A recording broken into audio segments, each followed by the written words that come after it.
¿Escucharon? Hablo inglés ahora. No, antes de empezar la clase quería decirles un temita que me parece que quedó ahí medio en el tintero, que me gustaría que termináramos de hablar antes de pasar. El lunes pasado tuvieron parcial, ¿cierto? Sí. Bien. Falta mucha gente, pero ojalá escuchen la clase. Hubo gente que hizo el parcial en conjunto con otro. Y la verdad que me parece tan deshonesto como estúpido. Porque ustedes están pagando para que nosotros les enseñemos y se mienten a ustedes mismos. Es absurdo. Pero aparte ni siquiera la delicadeza de meterse con un desfasaje de tiempo, aunque sea. Entran a la misma hora a hacer el examen, se equivocan en las mismas cosas y se van juntos. Y lo peor de todo es que ya los he visto trabajar juntos en otras circunstancias, ¿sí? Por diferentes motivos, o que el internet, o que la comprensión, o que los trabajos en grupo, y se nota. Y yo sinceramente no quiero tener que anular exámenes por eso. Pero es absurdo porque después no ayudan a nadie de esa manera. Se terminan encontrando los compañeros solos después, delante del paciente sin saber un cuerno. Entonces eso no es amistad, ¿sí? Yo no voy a anular exámenes esta vez, pero les digo una cosa, era múltiple opción y lo hicieron. Más les vale, porque ahí sí anulo 100% del examen, así sea una sola pregunta, que cuando los exámenes empiecen a hacer a desarrollar, porque ustedes van a desarrollar casos, por favor, no copien. Insisto, yo no puedo saber quién le copió a quién, y no me importa cuál de las dos personas sea el inteligente y cuál sea el vago. Porque en ese momento los dos están delinquiendo de la misma manera. Los exámenes son personales a no ser que se detallen que sean en grupo. Entonces me parece realmente súper injusto, porque yo he sido sincera con todos y cada vez que ustedes necesitan algo yo estoy y todo. Entonces, que me mientan en la cara como si yo fuera tonta, realmente me pone de muy mal humor. Y lo peor de todo es que lo primero que hago es estar pendiente de esos exámenes la próxima vez. Y les voy a encontrar el pelo al huevo. Y es realmente fastidioso para mí y les aseguro que para las personas que lo hicieron. Los que fueron, saben quiénes fueron. Así que no voy a andar dando detalles, pero realmente lo quería dejar grabado por si alguno no venía. No se hacen un favor. Ninguna de las personas que hacen eso, no se hace un favor. Porque evidentemente la otra persona no entendió el contenido, no es que lo están haciendo en grupo. Es uno el que sabe y el otro el que no. Pero bueno. Dicho esto, vamos a avanzar, ¿sí?, con el contenido del día de hoy. Vamos a pasar a embarazo de alto riesgo. Perdón, en relación al examen fuera de esta eventualidad de parte mía, ¿alguien quiere decir algo? ¿Alguien tuvo inconvenientes, complicaciones, alguna duda en las preguntas? Yo entré tarde, profe, no entendí lo que dijo. Después escuchás el audio, ¿sí, por favor? Profe, yo sí tengo una duda con una de las preguntas. Ay, no me... Voy a ver si la puedo... ¿Ahora la busco? Porque Bueno, no me quiero oficiar. sí, porque yo tengo una, todavía no están puestas las notas, vieron que ese es el porcentaje y no los toqué. Pero tengo una pregunta en donde sé que presta mala interpretación, capaz que sea la misma, porque tenemos diferencias de horas. Yo la busco. Es la de mórula, blastocisto e implantación. Sí, profe. A esa creo que le... Sí, tenemos esa sí, porque la repito. Tenemos un desfasaje de horas entre la teoría y la clase. Pasa que usted lo explicó y lo dijo a una hora y en la teoría dice otra. Yo me quedé con la que usted dijo en la clase. No. ¿Y por eso la aprobaste? Claro que decía, sí. Por eso. Igualmente yo esa lo que voy a hacer, lamento informarles, es que como es un error mío, ¿sí?, la tengo que anular y repartir la nota de lo que se hayan sacado, o sea, de esa pregunta en el resto de las preguntas. Así que el resto va a valer más, ¿se entiende? ¿Y si es la única que nos equivocamos? Y te sacarás un 10 entonces. ¿Me entendés? Porque anulo la pregunta, pero Sí, sí. Y, pregunta al resto. claro, está bien. Porque es Profe, mala mía. pero a ver, consulta. Entonces, la mórula, puede ser que... Está bien, la respuesta ¿De qué? está bien. Te explico. Está bien la respuesta que yo puse. El tema es que son horas, porque es entre tal hora y tal hora, o sea, entre el día 3 y el día 5, entre el día 4 y el día 6, y se pisan. Entonces, cuando yo lo hice el examen, me pareció que era claro que ponía el primer día de cada uno. Pero claro, que cuando hay tan poca diferencia entre mórula y blastocisto, porque la implantación no fue el problema, entre mórula y blastocisto que se pisan, entonces ahí es donde surge el error. ¿Se entiende?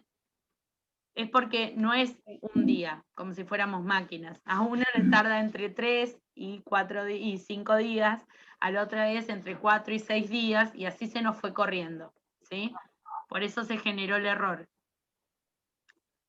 Tendría que haberlo hecho más entre concepción, blastocisto e implantación, que había más distancia, entonces no iba a prestar error, pero bueno, ya me la mandé.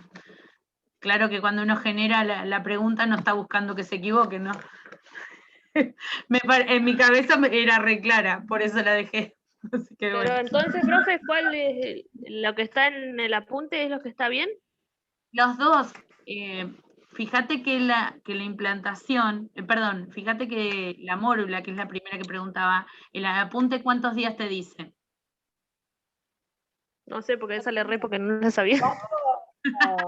Decía que era inmediatamente después de la concepción, no decía cuánto tiempo. Sí. Bueno, no. No, Es día, decía. No, sí decía. 4 a 5, ¿puede ser? Me parece que sí. Y es No, 72 horas decía. No, de 5 días me parece que era. Es La entre quieren implantación, 5 días. era de 72. No, No, 72, sí. ¿No? entre 3 y 5 días la mórula. Entre 4 y 6 días la implantación. Perdón, el blastocisto. Claro, y entre 6 o 10 días, porque ahí depende y se va corriendo, es la implantación. Bien, entonces había que poner el primer día que aparecía. Porque entre 3 y 5 puede ser 3, 4, 5. Y bueno, yo lo pensé así, yo dije a los 3 días la mórula, así lo hice yo. ¿Se entiende? 4 blastocitos y 6 Claro. implantación. Sí, pero bueno, es mala mía porque abarca más días, ¿se entiende? Entonces se pisaban unos a otros y a algunos se les empezó a correr y terminaron poniéndome bastantes días después la implantación. Ah, bien. Profe, yo acá digo, era con respecto al dibujo, porque la parte amarilla que está señalando es la parte superior, entonces yo había puesto que era el cuerpo del útero. No, Era el fondo. Y era el fondo.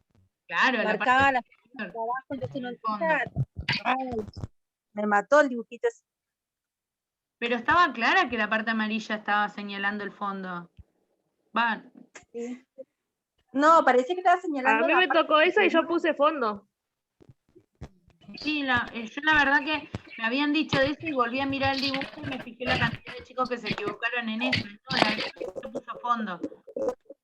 Porque la del cuello, la del cuerpo estaba indicada con otra que te marcaba el medio del útero y no decía nada. Sí, supongo que lo que casi. ¿Esa qué ponías? Monte Venus, pilotudo. ¿Qué? No es Monte de Venus. No voy a corregirte lo otro. No, por eso. casi. Por Dios. Bien, ¿a alguien le quedó alguna otra duda?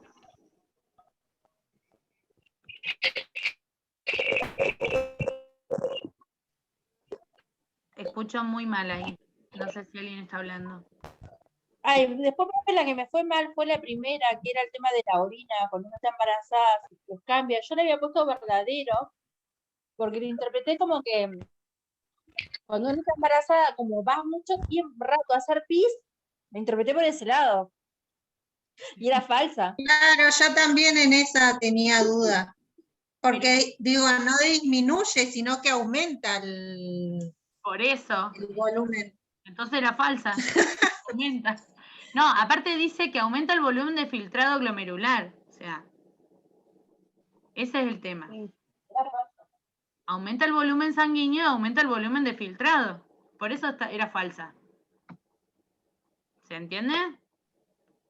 Aparte, profe, en el apunte dice que a partir del número 10 de gestación, el feto ya empieza a producir orina. Claro. Ahí empieza a producir la suya. ¿A alguien le quedó alguna otra duda?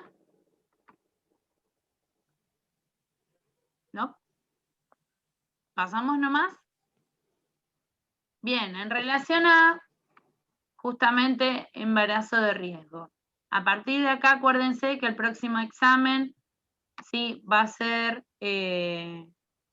un trabajo práctico, que es un PAE, con diferentes casos. Así que cada uno va a tener un caso diferente. ¿Ok? A ver si así curamos ¿Cómo, algo. perdón? El próximo examen va a ser un trabajo práctico evaluativo, un PAE, sobre una paciente con alguna de las complicaciones que vemos hasta esa fecha, ¿se entiende? Y todos van a tener casos. Bien. A ver si evitamos Bueno. que se copien así. Bien. Factores de riesgo. Vamos a tener clasificación. ¿Lo pudieron ver a la clase? Sí, profe. Sí.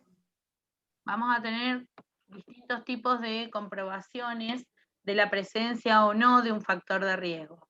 Las más comunes, primero, las vamos a detectar a través justamente de las pruebas que le hagamos a la embarazada. Dentro de estas pruebas vamos a encontrar ¿sí? lo que es la hemoglobina materna. En realidad lo que queremos saber es si está anémica o no. Acuérdense ustedes que determinado nivel de anemia lo podemos corregir con una dieta, determinado nivel de anemia más elevado pasamos a comprimidos vía oral, posterior a eso inyectables, posterior a eso si la anemia es perniciosa y pone en riesgo a la madre o al feto, se pasa a transfusión y por último se puede llegar a tener que interrumpir el embarazo, ¿sí? Piensen ustedes que lo que está pasando es ante una pérdida considerable, es decir, una anemia considerable, lo que no tenemos es justamente hemoglobina. ¿Sí? La falta de hierro, lo que no tenemos entonces es hemoglobina. ¿Y la hemoglobina de qué se encarga? ¿Cuál es la función? ¿De transportar el oxígeno? Perfecto, transporte de oxígeno. Entonces, tendríamos carencia, ¿sí? O una leve hipoxia o cianosis. Entonces puede tener complicaciones tanto para la madre como para el feto, ¿ok? Bien, uy, me salté una. Todo lo que es cribado, ¿sí? Lo que está marcando son se buscan los marcadores comunes, ¿sí? Que miden las concentraciones de determinadas proteínas y determinadas hormonas para obtener valores dentro de los aceptables. Los cribados son regulares, ¿sí? Se hacen justamente dentro del primer tramo del embarazo y pueden repetirse posterior a este. Dentro de esto vamos a ver la medición de la hormona gonadotropina coriónica, que es una de las principales que nos va a ayudar justamente a retener este feto, ¿no? Y el estriol, que también funciona como uno de estos hormonas que contribuyen con la retención de este embarazo. ¿Qué es el CUMS? ¿Quién sabe lo que es? ¿Alguien se acuerda? No, yo no sé. Es lo del feto cuando tienen y la madre distintos factores sanguíneos, ¿no? Sí, está bien lo que pasa, lo que estás mencionando, pero acuérdense que no es cualquier diferencia. Si la madre es positiva y el feto es negativo, no pasa nada. El problema es a la inversa. Solamente se puede presentar esta complicación cuando la madre es negativa. Ah, ¿Ok? Entonces, hablando de una madre negativa y la posibilidad de que el feto sea positivo. Si el feto es negativo, no sensibiliza. ¿Qué quiere decir sensibilizar?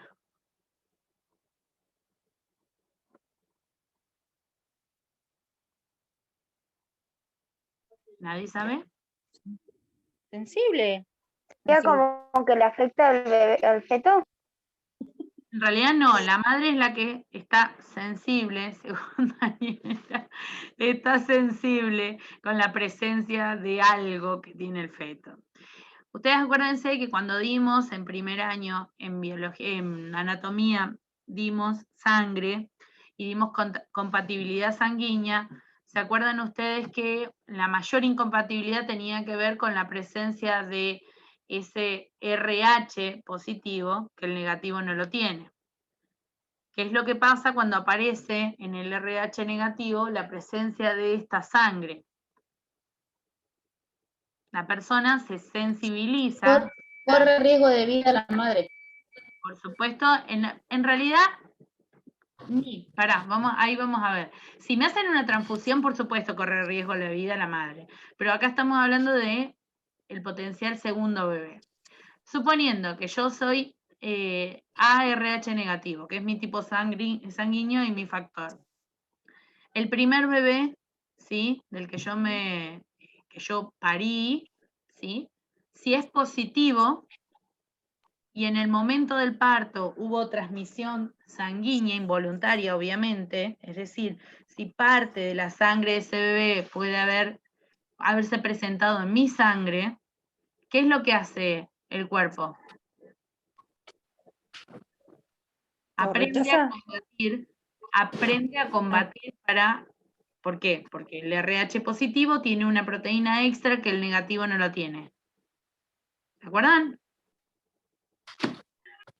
Entonces, Sí. el negativo dice, esto yo no lo reconozco, lo rechazo. Pero en realidad se da cuenta que está después de que el bebé sale, ¿no? Entonces, lo que hace el cuerpo es aprender a combatir este RH positivo. Y en un segundo embarazo, en el caso de que el feto sea positivo, ahí es cuando empiezan las complicaciones. En el segundo, ¿se entiende? Y el que corre riesgo de vida es el feto, porque lo que va a intentar el cuerpo es sacárselo de encima. ¿Sí? Sí. Más. ¿Mazo? Profe, por ejemplo, mi suegra era positiva, tiene factor positivo, pero mi esposo es negativo.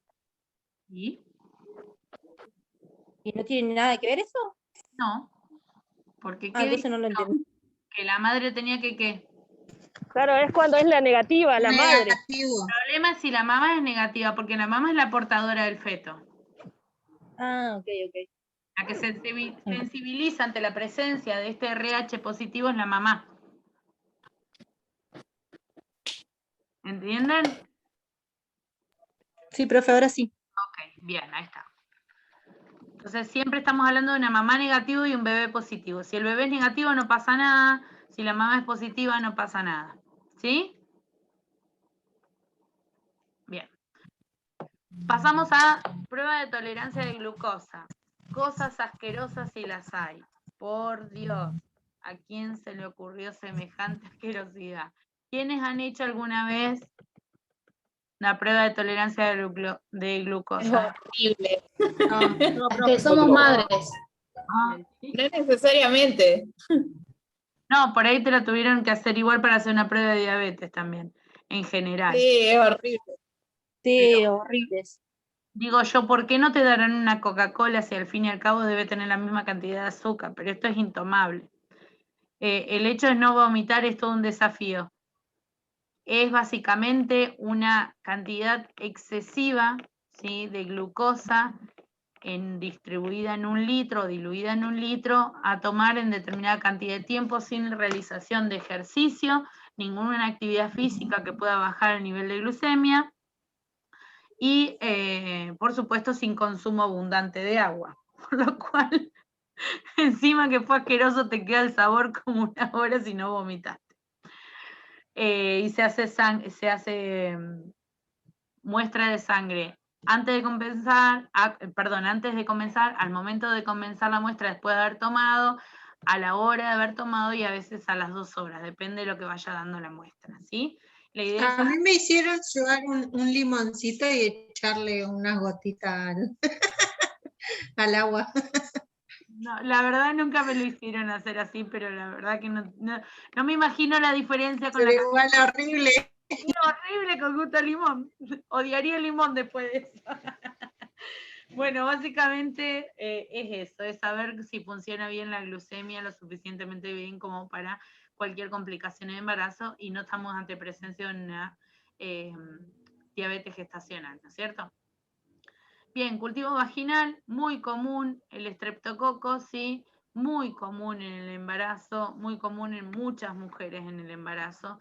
Entonces, hay que tenerlo en cuenta previo al parto, en el caso de que se encuentre células positivas, se administra penicilina, ¿sí?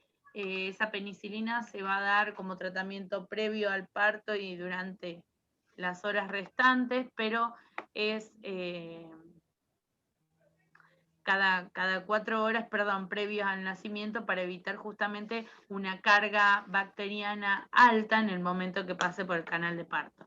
Pero básicamente no es un tratamiento, sino que termina siendo un preventivo para el feto nada más. ¿Sí? ¿Se entiende lo que dije? Sí, profe. Complicaciones del embarazo. La mayor cantidad de complicaciones que tenemos son complicaciones de tipo hemorrágicas.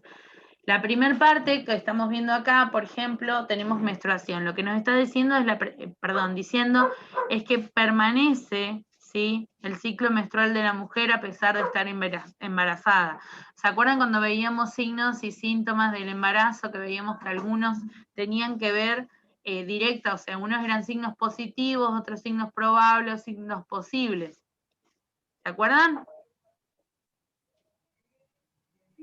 Sí, profe. Sí, me dicen, como si fuera a variar. Si te pregunto qué era, el resto naranja. Bien.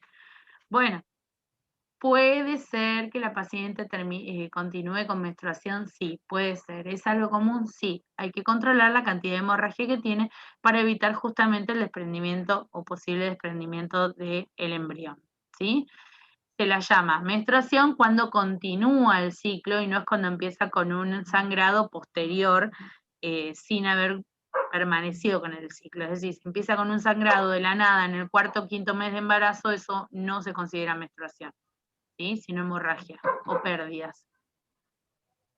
Bien, otra de las complicaciones hemorrágicas comunes es el aborto, ¿sí? Esta puede estar presente en cualquier embarazo, y estamos hablando de que se lo denomina aborto cuando estamos hablando de las semanas previas a la semana 20, previa o inclusive, ¿sí? Después de la semana 20 ya sería un parto. Sí, parto prematuro. Por ahí acá se considera semana 24 generalmente. El libro es de lugares un poco más avanzados. ¿Sí? Profe, y con respecto a al tema de las pérdidas, ¿no es cierto? De la hemorragia. Cuando hay una mujer que está con hemorragia, ¿qué se le hace? ¿Se le coloca algún medicamento o solamente se le recomienda que haga reposo? En realidad tenemos bastantes complicaciones. Si la hemorragia se puede compensar la cantidad de sangre, pero si la hemorragia no cede, se puede llegar a tener que hacer una intervención quirúrgica y ver de reparar el posible daño, es decir, hacer una retención. Hay algunas membranas que se pueden llegar a hacer para darle más semanas de gestación al feto, ¿sí? Pero si la hemorragia no se detiene, puede correr riesgo la vida de la madre, no solamente la del feto, que en este caso y no se me malentienda, es la que menos se va a cuidar, ¿sí? Porque estamos hablando de riesgo de vida en el caso de la madre. Entonces, el feto en ese caso no tiene prioridad, ¿sí? Porque si la madre se muere, el feto se muere igual. ¿Se entiende? No es por otra cosa. Entonces, nosotros tenemos 2 medicamentos para control del embarazo en sí. Básicamente son 2. Oxitocina y Duvadilam. ¿Sí? ¿Hasta acá? ¿Me van escuchando? ¿Me van entendiendo? La oxitocina va a servir para contraer el útero y evitar hemorragia. Pero, como lo están escuchando, contraer el útero indicaría que empecemos la labor de parto en este caso. ¿Sí? En cambio, el Duvadilam se usa para relajar el músculo y evitar la amenaza de parto prematura, que se la podríamos dar, pero si relajamos el útero se nos desangra. Entonces, ante la presencia de una hemorragia, estamos con poca. La oxitocina también sirve a su vez. Profe, la oxitocina a su vez sirve para después de que la mujer da luz, ponerle una inyección de oxitocina para que deje de sangrar tanto. Exactamente, se aplica o una inyección para generar la contracción uterina. Se aplica o una inyección o por suero. Generalmente en Argentina lo más común, porque yo lo he visto en lo que es la Organización Mundial de la Salud, que aplican una intramuscular directa de oxitocina. Nosotros en Argentina, ¿sí? Y esto tiene que ver lamentablemente con el sistema económico. Nosotros tenemos mejor pasar económico, lo que es Argentina, y se suele hacer una aplicación con suero. ¿Cuál es la diferencia? Primero, se pasa más de una ampolla, y segundo, no es abrupta la sensación de contracción, sino que se lo va haciendo paulatinamente y dejamos canalizada a la paciente en caso de requerir o tener alguna urgencia o complicación. Hay lugares donde los partos se hacen sin ningún tipo de vía periférica u otro tipo de aplicación. Entonces, entre intramuscular y nada, se hace intramuscular. No sé si se entiende lo que quiero decir. O sea, la Organización Mundial de la Salud siempre trabaja para el beneficio de la salud de la mayor cantidad de población. Este concepto hace que a veces muchas de las indicaciones que se sugieran a través de la Organización Mundial de la Salud son para tipo popular. Y esto sirve en lugares donde los recursos económicos son tremendamente escasos. Pero nosotros, ante determinadas circunstancias, hay zonas de nuestro país que debería adoptar solamente esas posturas y hay otras zonas que puede desoírlas y buscar un mejor tratamiento incluso. Por ejemplo, el año pasado, cuando empezó con la situación de COVID, la Organización Mundial de la Salud sacó un comunicado en relación a la lactancia materna y decía que a pesar de que la madre tuviera COVID, se consideraba que la lactancia materna, tomando los recaudos como el lavado de manos, etcétera, etcétera, se respetara. En realidad, ¿por qué pasa esto? Nosotros acá en Argentina hacemos el mecanismo inverso. Si la mamá tiene COVID, alejamos al bebé, lo ponemos en la neo, lo protegemos hasta que la mamá se recupere. Pero nosotros tenemos agua segura para preparar leche segura, tenemos mucho alimento en Argentina para poder alimentar a ese bebé sin su mamá. Piensen ustedes que estos comunicados se hacen en zonas donde yo no tengo agua potable y se me puede morir el bebé por darle agua no segura para preparar leche, en vez de las posibilidades de que se muriera por COVID. ¿Se entiende? Entonces, y que además no tienen la fórmula, o sea, no tienen leche para poder darle líquida, por ejemplo. Incluso suponiendo que viniera, hablemos de África, en zonas donde la comida cae del cielo, porque es así, ¿sí? Que cae un cargamento de comida. Y suponete que te dieran el alimento y que fuera por cajita, que ya viniera preparada y que es más segura. ¿Qué certeza tenemos de que el biberón haya sido lavado de la manera correspondiente? Ustedes saben que la leche es un tejido vivo, ¿sí? Es un fluido vivo. Entonces, la leche necesita ciertas condiciones para que no sigan proliferando las bacterias o los microorganismos y no terminen contaminándose. Entonces, es como que no se dan las circunstancias. Por eso muchas veces las decisiones que se toman desde lo que es la Organización Mundial de la Salud tienden a ser para las personas de menos recursos. Y nosotros a veces nos damos ciertos lujos de desoír algunas de ellas. Ese desoír tiene que ser un desoír inteligente, no tiene que ser no escucho porque total habla para los pobres. Sino, si puedo mejorar estas condiciones, las mejoro. ¿Ok? ¿Se capta la diferencia?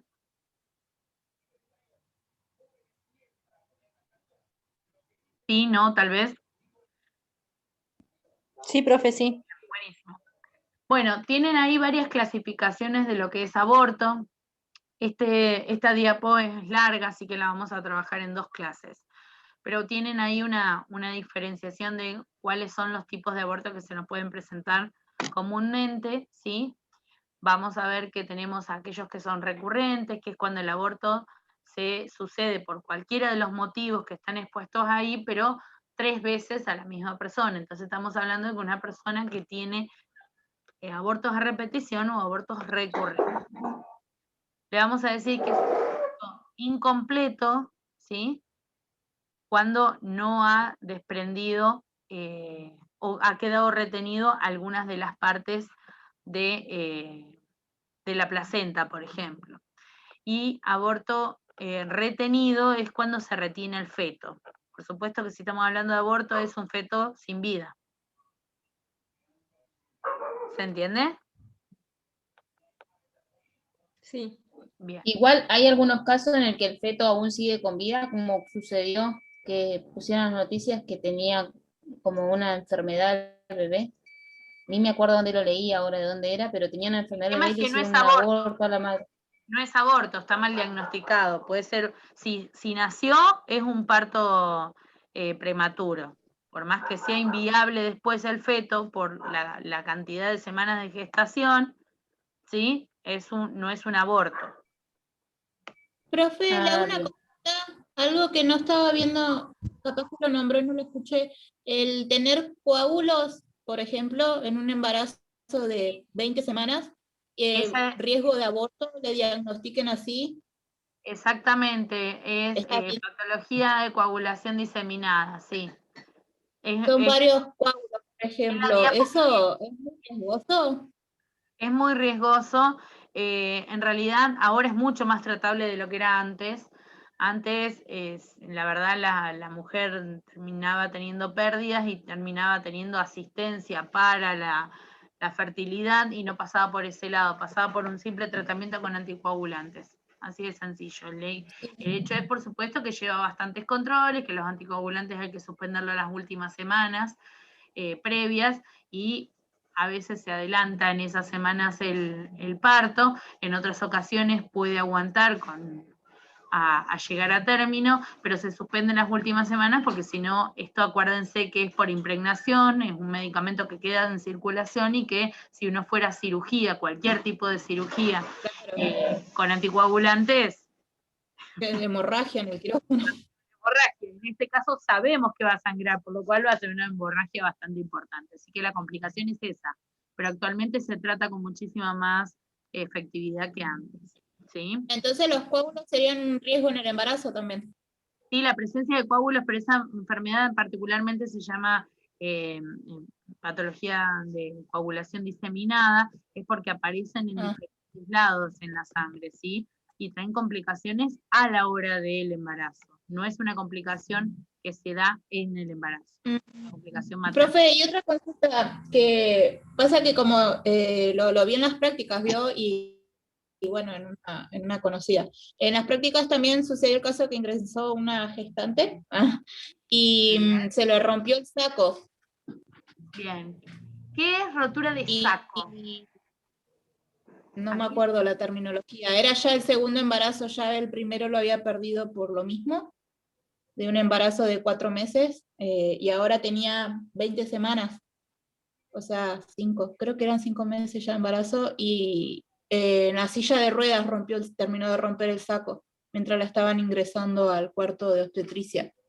Bien. Estuvo solo como que solamente A lo esa, edad perdió. ya no es, a esa edad ya no es sacovitelino. Sí, a esa edad es, ¿cómo se llama? Es líquido amniótico lo que está saliendo. Ah, ¿La placenta se rompió? No, la bolsa. La bolsa, ¿no es? La bolsa. sí. Ujú. ¿Eso también es por una patología si ya tenés antecedentes en un embarazo previo?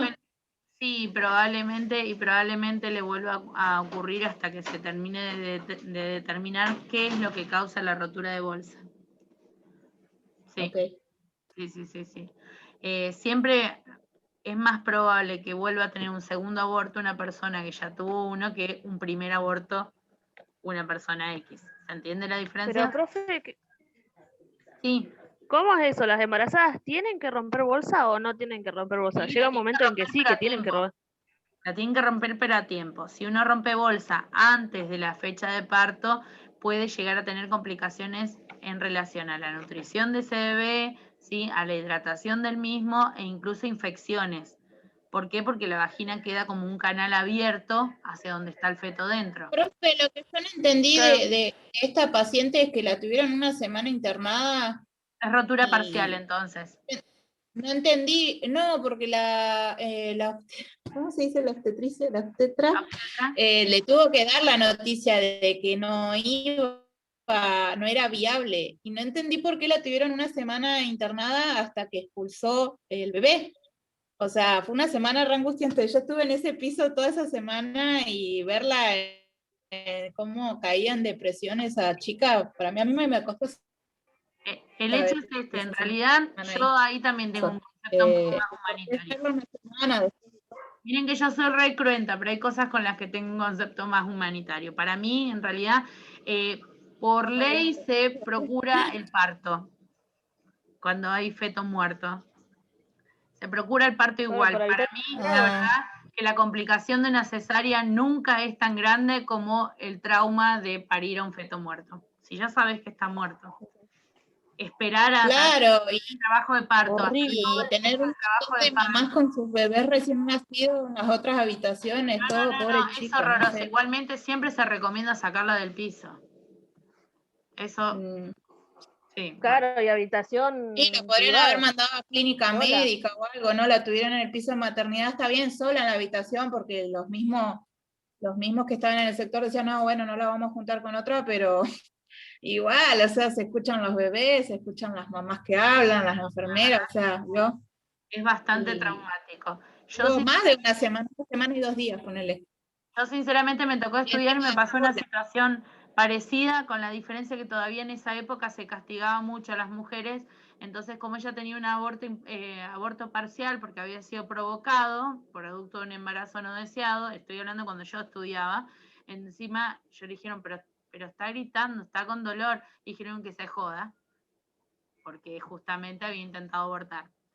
Entonces, a mí me quedó esa sensación de injusticia y de ver parir a una mujer encima de que no quería tener ese bebé, verla. Pero eso todavía se ve, incluso no solo por abortos, por intentos de suicidio, todo eso los castigan a las personas por esas situaciones, como que sigan sufriendo un rato más por lo que quisieron hacer.